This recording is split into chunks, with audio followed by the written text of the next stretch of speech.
приходом теплой погоды в Коми резко возросло количество ДТП с участием велосипедистов. Вечером 26 мая на улице Димитрова в Сыктывкаре внедорожник сбил 7-летнего мальчика. Школьник пересекал проезжую часть верхом на велосипеде, к счастью, отделался ушибом ноги. Госавтоинспекция города Сыктывкара обращается к водителям велосипедов. При движении по тротуарам и при массовом скоплении вокруг вас граждан необходимо спешиться во избежание наезда на них, а также получения травм при падении с самоката либо с велосипеда. Это же правило относится и к пешеходным переходам. При пересечении дороги по пешеходному переходу и с самоката, и с велосипеда необходимо спешиться.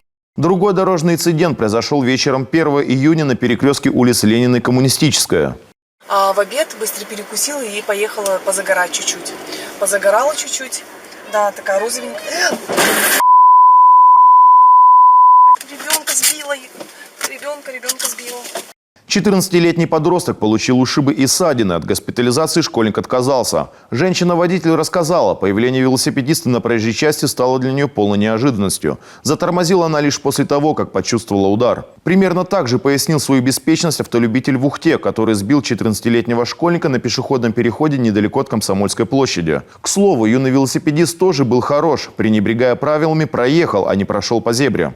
В результате ДТП пострадал велосипедист, мальчик 2008 года рождения, который получил ушиб правой голени и правого плеча. Водитель к административной ответственности за нарушение ПДД привлекался 5 раз, стаж вождения с 2010 года.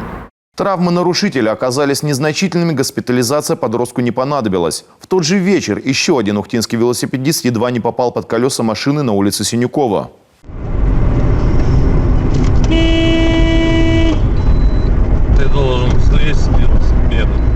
В отличие от первого нарушителя, этот велосипедист более ответственно отнесся к своей безопасности и притормозил, когда понял, что автомобиль его не пропускает. Стоит отметить, что водитель в этой ситуации тоже оказался неправ. Несмотря на то, что велосипедист не спешился на зебре, автомобилист должен был его пропустить.